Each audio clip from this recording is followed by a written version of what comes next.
l'actualité de ce mercredi, fin de mission au Togo pour la délégation d'experts du Millennium Challenge Corporation. Une première visite qui a permis à l'équipe du MCC d'apprécier les réformes engagées par notre pays en un laps de temps. Une véritable prouesse, ont noté les experts. Fini les coutumes et héritages culturels. Le Togo et l'Afrique tout entière disent non au mariage précoce et forcé. Le Forum national sur la problématique est débuté hier à Lomé, a pris fin ce mercredi sur une note d'engagement à découvrir tout de suite dans ce journal. Et puis les premiers résultats des primaires du Super Tuesday sont tombés ce mercredi. Presque sans surprise, ce sont les favoris démocrates Hillary Clinton et républicains Donald Trump qui raflent la mise. 7 États chacun.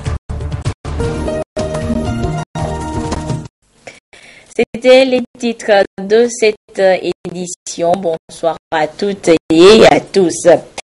Je vous le disais en titre, fin de mission donc au Togo pour la délégation d'experts du Millennium Challenge Corporation MCC.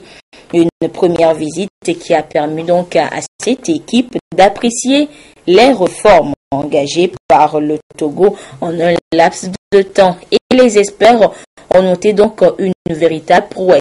Ils sont allés l'affirmer au Premier ministre Comissé L'Homme Classou qui les a reçus donc en début de soirée à la primature. C'était donc ce mercredi. Vous voyez là les images de la délégation du MCC, Millennium Challenge Corporation, aller donc faire le point de leurs travaux au Premier ministre comme ici l'homme Classou. Et avant de faire donc le compte rendu de la mission au chef du gouvernement, Monsieur Thomas Kelly et le groupe d'experts du Millennium Challenge Corporation était face aux journalistes un peu plus tôt dans l'après-midi. Nous reviendrons tout à l'heure plus en détail sur ce point de presse de la délégation du MCC dans le courant de cette édition. Le temps de vous dire que le comité consultatif des partenariats publics-privés, PPP, tient depuis ce matin à Lomé sa troisième session, mise en place par la conférence des chefs d'État et de gouvernement de l'UEMOA. Cette unité de développement des projets en PPP vise à favoriser l'émergence de financements innovants pour les économies de l'espace. Et pour cette première session de cette année 2016, les échanges vont porter sur le bilan des réalisations de l'année écoulée 2015 et la présentation du modèle financier d'évaluation préalable. Les précisions avec Chassinam Baga. Né de la volonté des chefs d'État et de gouvernement de l'UEMOA, l'unité régionale de développement des projets en partenariat public-privé a pour mission de doter l'espace communautaire de moyens techniques, juridiques et financiers pour favoriser l'émergence de financements innovants en vue de faire face aux défis économiques de la sous-région. Après une année d'activité, les membres du comité consultatif qui coordonne cette unité sont en réunion bilan à Lomé. Nous avons quasiment terminé l'opérationnalisation de l'unité régionale de développement des projets en partenariat public-privé. Et donc, nous entamons 2016 avec on va dire ça de manière plus concrète en mettant en œuvre des projets. Et donc, sur le premier semestre, nous devrions commencer normalement à travailler effectivement sur les projets. Donc, 2015 a été l'occasion d'affiner le staff, de renforcer les capacités, de travailler sur les outils que nous allons mettre à disposition de l'Union. Les travaux vont également aborder la présentation de l'état d'avancement du processus de mise en place d'un dispositif de promotion du partenariat public-privé, le volet Public Private Infrastructure Advisory Facility de l'initiative France Banque Mondiale et le modèle financier d'évaluation préalable. Il s'agit d'un outil qui va servir aux États et aux unités PPP à décider si un projet doit être mis en œuvre par PPP ou pas. C'est un élément qui leur permet de prendre cette première décision-là. Ça leur permet de savoir si le projet a effectivement des impacts tels sur la société qu'il doit effectivement être mis en œuvre. Ça leur permet de savoir si la meilleure façon de mettre ces projets en œuvre est de le faire par maîtrise d'ouvrage public comme on le fait habituellement, ou bien via l'un des modes de PPP. Engagé dans des programmes ambitieux de modernisation des infrastructures socio-économiques et de réformes tous azimuts pour le bien-être des populations, les pays de l'UEMOA ont besoin d'énormes ressources. Le partenariat public-privé se présente donc comme une solution adaptée. Les partenariats publics-privés font partie de la réponse globale que notre sous-région élabore actuellement afin de combler durablement le récurrent problème du gap des infrastructures. En tant que membre du comité consultatif, vous avez la lourde tâche d'élaborer une vision commune de cet outil qui ne pourra être performant qu'avec l'implication pleine et entière de tous ces acteurs. Un forum d'échange avec les acteurs du secteur privé sera organisé pour l'opérationnalisation du partenariat public-privé dans l'espace UEMOA. Depuis hier mardi, le Togo est en guerre contre un phénomène qui prend de plus en plus d'ampleur, aussi bien dans notre pays que dans le reste du monde. Le mariage précoce et forcé. Une situation si alarmante qu'elle a poussé l'Union africaine à lancer en mai 2015 une campagne de lutte à l'échelle continentale. Que retenir alors des 2 jours du forum de Lomé? Viviane Souvi et Ramdan Bassina nous répondent. La 3e enquête sur la démographie et la santé menée en janvier 2015 révèle qu'au Togo, 9% des femmes de 25 à 49 ans ont été mariées avant l'âge de 15 ans. Et sur 1081 cas d'enfants victimes de mariage précoce recensés, 10,6 étaient des garçons et près de 90% des filles. Vu l'ampleur du phénomène, la mobilisation collective des communautés dans leur diversité culturelle et religieuse était de mise pour repenser les stratégies afin d'éradiquer le phénomène. Ainsi, le Forum national sur le mariage des enfants au Togo a permis de prendre des engagements additionnels. Désormais, il sera exigé la présentation de l'acte de naissance des futurs conjoints avant la célébration de tout mariage et le consentement des 2 futurs conjoints. Les chefs traditionnels et religieux s'engagent à décourager les mariages arrangés et à promouvoir la scolarisation des enfants. La publication des bans avant la célébration du mariage et la sensibilisation à grande échelle sont quelques-uns des engagements additionnels pris à l'issue du forum. Mais déjà, le gouvernement a mis en place des stratégies pour encourager la promotion de la scolarisation de la jeune fille. Des efforts consentis par le gouvernement sous l'impulsion de son Excellence, M. Faure et Sozimena Nyasinde, ont permis de réduire le taux de mariage d'enfants de 50% ces dernières années. Ces résultats ont été atteints grâce à la mise à jour d'un cadre juridique arrimé sur les textes internationaux sur la protection de l'enfant ratifiés par notre pays, notamment le Code de l'enfant, texte national de référence en matière de protection de l'enfant. Le Code des personnes et de la famille, l'adoption de la loi relative à l'organisation de l'État civil au Togo l'exécution en cours du projet pilote de transfert monétaire dans 12 préfectures du pays au profit de 14 828 bénéficiaires. La mise en place d'une ligne verte appelée Allo 10 11 pour permettre aux populations, entre autres, de dénoncer les cas de violence ou de maltraitance exercée sur les enfants. Le Togo bénéficie dans cette lutte contre le mariage des enfants du soutien des partenaires techniques et financiers dont l'UNICEF, la Fondation Bonfontaine et Plan Togo. Et justement, Plan Togo a initié également un autre projet, celui de la promotion de la scolarisation de la jeune fille. Et depuis quelques mois, le projet est mis en exécution dans la région des Plateaux. Le compte rendu avec Yves Aguivivi. Elle est une nécessité pour les enfants des deux sexes.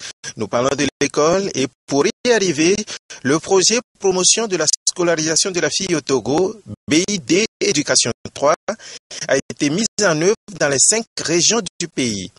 Le plan sectoriel de l'éducation élaboré par le Togo tient bien compte de l'éducation de la fille et cette rencontre des acteurs de l'éducation et des partenaires de mise en œuvre dont Plan International Togo s'inscrit dans le contexte du dit projet. Pour nous, l'activité étant à sa fin, il était nécessaire que nous puissions faire le point de tout ce qui a été réalisé et planifier l'après-projet.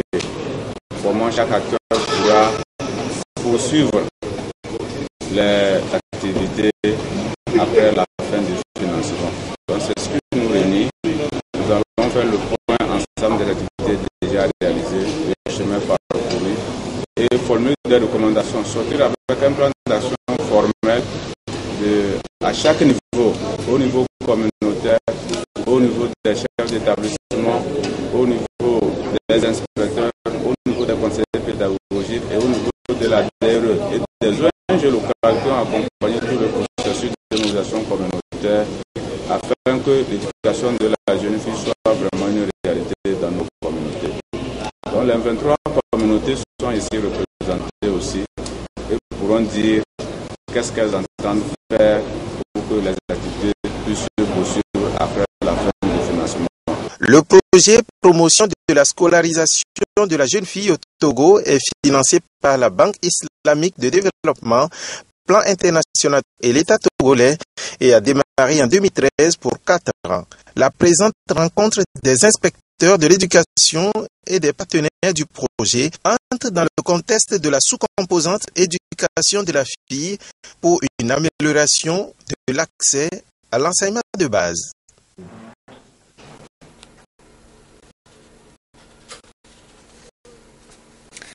En ce début d'année, l'heure des revues annuelles a sonné dans presque tous les districts sanitaires. Et du côté de Calimé, ce sont les responsables en charge de la lutte contre les maladies non transmissibles qui étaient réunis pour une revue annuelle. Occasion pour eux de faire le bilan de l'année écoulée et lancer les perspectives pour cette année. Le compte rendu avec Yves Aguivivi depuis Calimé.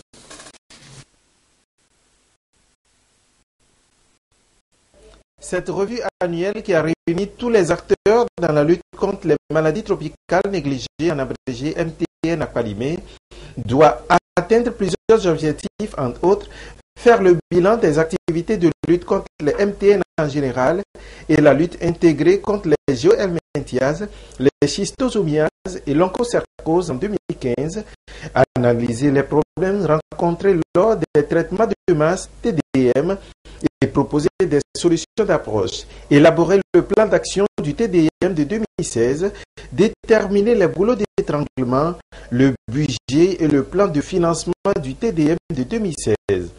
Malgré les avancées enregistrées dans la lutte contre les MTN, une lutte démarrée au Togo depuis 2010, les prévalences des schistosomiases, géohelminthiases et l'onchocercose sont à un seuil qui nécessite la poursuite de la chimiothérapie préventive par des efforts accrus.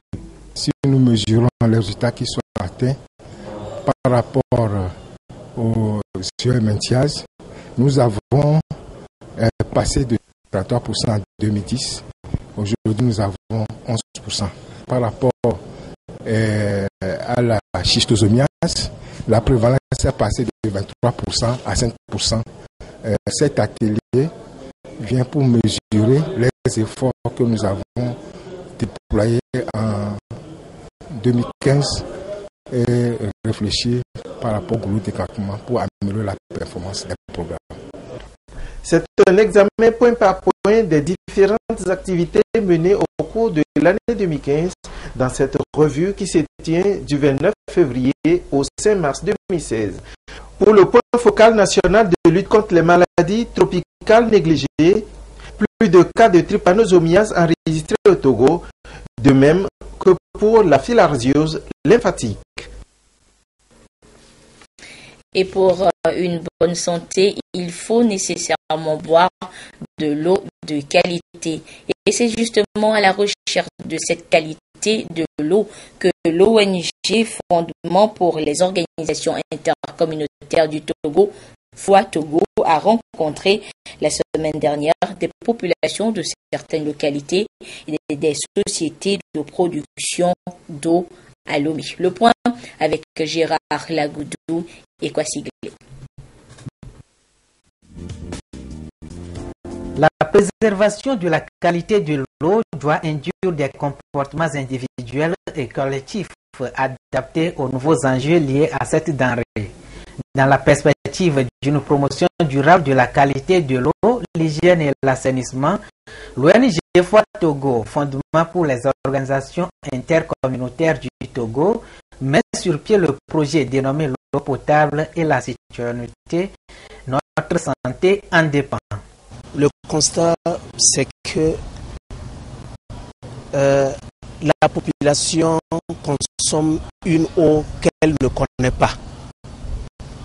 Une eau dans l'ensemble insalubre qui lui cause à tort et à travers des maladies dites hydriques qui les amènent en fait à rester toujours dans la pauvreté. Le travail des professionnels de l'eau sera vain si la population ne s'attache pas à accompagner les ouvrages que l'État a fait un effort de mettre à sa disposition. Pour mener à bien le projet, l'ONG FOA Togo dispose d'un ensemble d'outils de transformation qualitative et quantitative dans la fourniture d'eau potable à la population. Aujourd'hui, avec le matériel que nous avons apporté, on peut récupérer n'importe quelle eau, je dis bien n'importe quelle eau les plus contaminées possibles et la rendre potable. On peut aujourd'hui actuellement prendre de l'eau de la lagune, par exemple de Lomé, une eau donc bien entendu polluée, où il y a des bactéries, des germes, des virus, des microbes, des pesticides, et on peut directement la rendre potable puisque ça va passer dans l'appareil que nous avons importé pour filtrer, et instantanément avec différents procédés, parce qu'il y a toute une complexité derrière. Il y a un système de filtration puissant, bien entendu, avec des procédés uniques. Ce projet compte mettre la population hors de tout danger lié à la consommation de l'eau. Ceci à travers des séances de sensibilisation et des caravanes pour une parfaite maîtrise de l'hygiène et de l'assainissement sur toute l'étendue du territoire national. Le président de l'Assemblée nationale informe les honorables députés que les 3e et 4e séances plénières de la première session extraordinaire de l'année auront lieu respectivement les jeudis 3 et vendredi 4 mars 2016 à 9h au Palais des Congrès, siège de l'Assemblée nationale. Hors du Togo, la Cour constitutionnelle centrafricaine a confirmé hier mardi les résultats du deuxième tour de l'élection présidentielle du 14 février dernier. Des résultats proclamant officiellement Faustin Archange Touadéra, président de la République de Centrafrique. Ce président hérite d'un pays qui sort de 3 ans de crise et de grands chantiers sécuritaires et économiques latents. Décryptage avec Luc Cassi. C'est désormais officiel. Faustin Archange Touadéra est le nouveau président élu de la Centrafrique. Il a été confirmé vainqueur du deuxième tour de l'élection présidentielle en Centrafrique par la Cour constitutionnelle. Le nouveau président a été élu avec son 2,9% de voix contre 37,31% pour son challenger Anissé Georges Deleguélé, a déclaré le président de la Cour constitutionnelle Zakari Ndouba, rendant ainsi définitif les résultats provisoires donnés par l'autorité nationale des élections. Dernier chef du gouvernement de l'ex-président François Bozizé, le président Touadéra hérite à 58 ans d'un pays en proie à des défis sécuritaires, économiques et sociaux. Pour son premier discours de chef d'État, Archange Touadéra a annoncé qu'il sera le président de la réconciliation et de la refondation nationale. Pour lui, il est temps que tous les Centrafricains s'unissent pour construire leur pays. Il peut désormais s'atteler à des chantiers d'envergure pour reconstruire ce pays meurtri par 3 ans de guerre civile. Il s'attaquera d'urgence à des dossiers portant sur la démobilisation des hommes armés, le retour des réfugiés sur leur terre natale, le redressement de l'économie et la lutte contre la corruption. Mais avant son investiture, qui devrait intervenir fin mars, Faustin Archange Touadéra est tributaire des résultats des législatives en cours. Faustin Archange Touadéra n'a pas de parti politique et devrait donc constituer des alliances en tenant compte des ralliements politiques. Hier était un super mardi pour Hillary Clinton et Donald Trump aux États-Unis qui sortent grands vainqueurs des nouvelles primaires. Pour certains observateurs, la messe est presque dite. La présidentielle de novembre prochain pourrait se jouer entre la candidate démocrate et celui des républicains. Regardez. Le Super Tuesday les a confortés. Même si les obstacles demeurent avant d'atteindre la majorité absolue des délégués nécessaires à l'investiture, il y a un avant et un après. Ce mardi crucial dans la course pour la désignation du candidat à la présidentielle. La grande gagnante de la soirée, c'est elle, la démocrate Hillary Clinton. Elle remporte 7 États, notamment ceux du Sud, grâce au soutien de la minorité noire, ainsi que l'archipel américain des Samoa. What a Super Tuesday!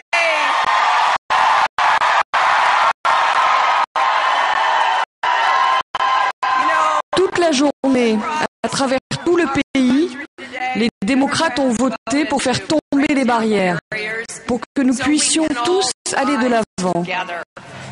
Carton plein pour Bernie Sanders dans son fief du Vermont. Le sénateur démocrate fait plus que bonne figure en s'imposant dans 4 États. L'autre vainqueur de la soirée, c'est le républicain milliardaire Donald Trump qui remporte 7 nouveaux États. Plus que jamais, c'est le candidat à battre.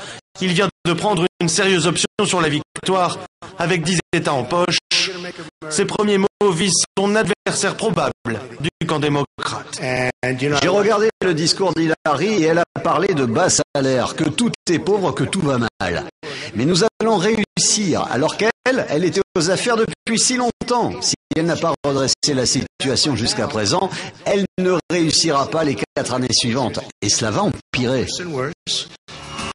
Les autres candidats républicains réalisent quelques performances.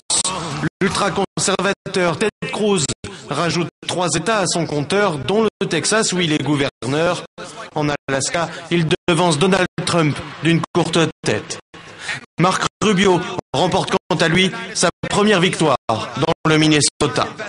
Mais face à l'OPA fulgurante de Donald Trump sur leur parti, Les Républicains, inquiets de ces provocations à répétition, restent indécis et divisés sur sa candidature.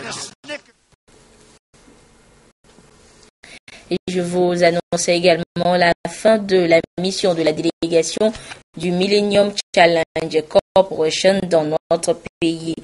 Une fin de mission sanctionnée par une conférence de presse cet après-midi à Lomé.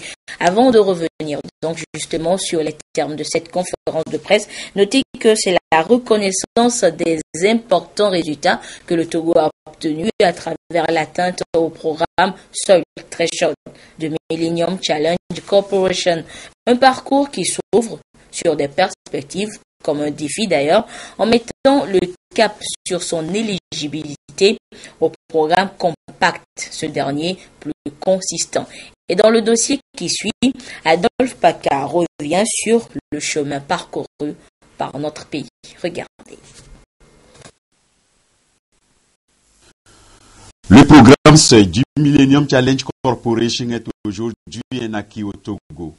Preuve que les plus hautes autorités togolaises ont engagé d'importantes réformes dans des secteurs stratégiques afin de permettre au pays de réduire la pauvreté et de parvenir à une croissance économique durable. Si nous faisons ces efforts, si des réformes politiques, institutionnelles, économiques et sociales sont mises en œuvre, à la fois pour asseoir un climat de réconciliation nationale et d'apaisement, pour renforcer, consolider la démocratie, les libertés et les droits de l'homme, améliorer la gouvernance, avoir une croissance plus forte, c'est parce que nous avons des buts ultimes.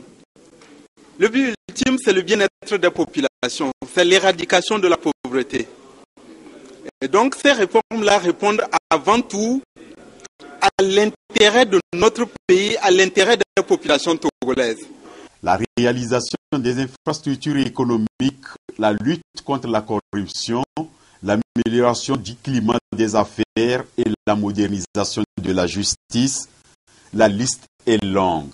Résultat, 10 indicateurs sur les 20 ont été atteints et le Togo est admis au programme Seuil.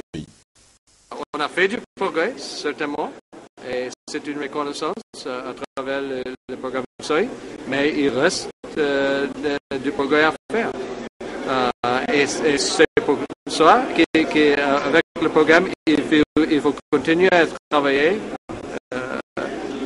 sur les fiches de score, le scorecard, qui mesure le progrès et les réformes dans le pays.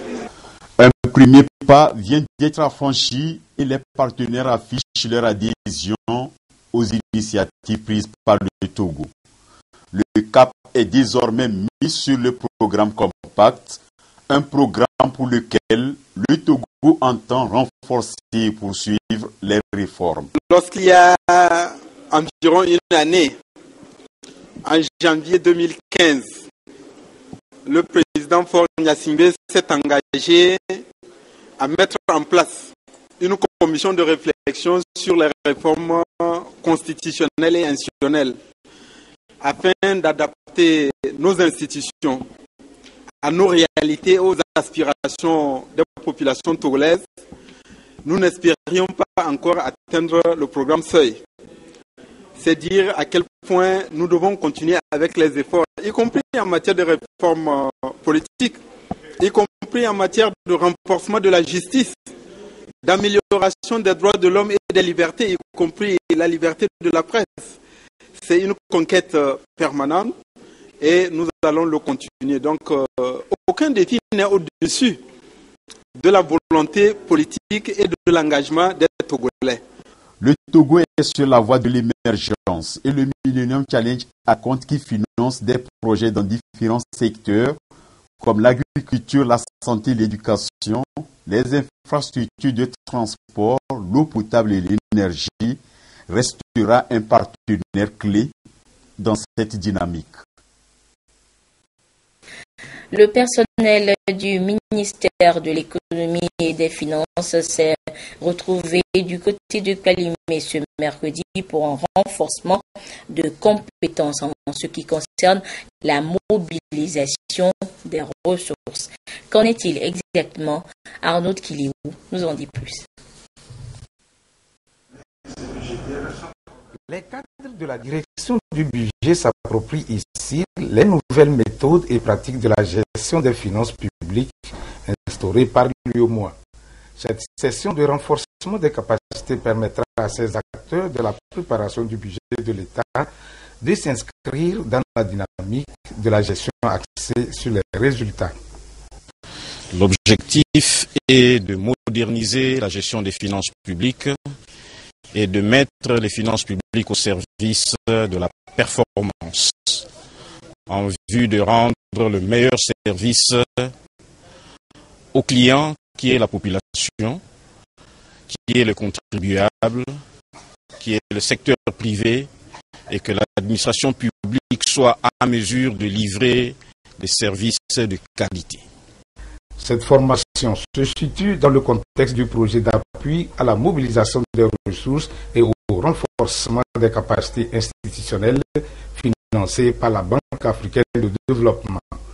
Avec toutes ces réformes des finances publiques, le Togo veut moderniser son économie à travers une gestion efficace des projets et programmes de développement. La nouveauté, c'est que les ministères auront maintenant un budget global et cela leur donnera la possibilité de faire leur programmation. Avant, c'est le ministre de l'économie et des finances qui est l'ordonnateur principal et unique du budget. Avec cette nouveauté, tous les ministres deviendront des ordonnateurs. Donc il y aura aussi une déconcentration du contrôle financier.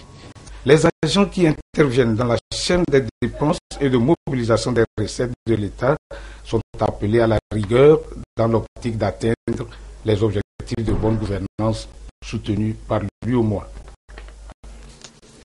Direction maintenant la région des Savanes, où des établissements scolaires viennent de bénéficier d'un important lot de matériel grâce au partenariat existant entre la France et le Togo. Le compte rendu avec Arnaud Kiliou et Désiré Aloy.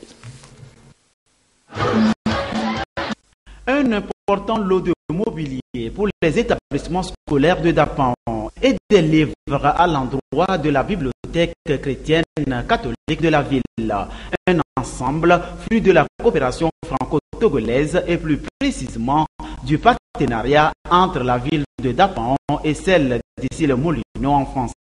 Le matériel sera donc distribué aux écoles de la ville, une manière d'appuyer le plan de l'éducation de qualité initié par le gouvernement togolais. Un sentiment de reconnaissance pour la délégation d'ici les Moulineaux pour ce mobilier que nous recevons. Vous voyez comme le mobilier est très beau et je crois que ce mobilier que nous recevons permettra d'abord aux bénéficiaires de s'en servir et surtout d'en faire bon usage. Et ça permettra aussi dans nos classes d'améliorer les apprentissages. Depuis 1989, les villes de Dapan au Togo et d'ici les Moulineaux en France échangent sur le plan culturel, sanitaire, assainissement scolaire et autres pour favoriser un développement accru. Nous sommes venus dans le cadre cette année d'un programme européen élaboré avec la mairie d'Apang, l'Association internationale des maires francophones, pour l'assainissement. L'assainissement, effectivement, qui permettra une meilleure santé aux habitants de Dapang. Et nous sommes aussi venus avec du mobilier scolaire qui a été offert par le conseil départemental pour les élèves de Dapang, car nous sommes très soucieux de l'éducation ici au Togo. Le programme d'assainissement de Kioskao et de Puy est très suivi par les autorités françaises, est aussi très suivi par le Togo. Et Nous souhaitons que ce jumelage et toutes les actions qui sont faites ici à Dapahong soient un exemple. Un exemple pour le Togo, un exemple pour Dapahong, mais aussi un exemple à suivre, car nous souhaitons que beaucoup de collectivités françaises suivent notre exemple et soient ici pour aider le Togo. D'ailleurs, nous ne sommes pas ici à Dapahong, nous sommes ici chez nous. Nous aimons le Togo, nous aimons Dapahong. Le ministre Baptême Pabresili, au nom du président de la République, a remercié les donateurs pour cette action, bienfait d'une coopération dynamique entre la France et le Togo. Seule la paix, selon lui, à l'endroit des populations, favorise une telle coopération agissante. Aux populations de contribuer à sauvegarder toujours cette paix par une culture citoyenne et civique. La délégation française qui séjourne à Dapahong depuis une semaine s'est sentie très satisfaite après évaluation de leur appui. Et pour finir, notez que l'Américain Bill Gates reste l'homme le plus riche au monde. Le magazine Forbes a publié son classement annuel des richesses du monde et ils sont 1810. La Française Liliane Bettencourt est 11e, le premier africain est nigérian, il est 50e. Il s'agit de Aliko Dangote et le candidat républicain Donald Trump est 324e. Et ces milliardaires cumulent au total 6 480 milliards de dollars à eux seuls. Et pourtant, les écarts entre les riches et les pauvres ne cessent de se creuser dans le monde. Voilà, c'est sur cette information que se ferme cette édition.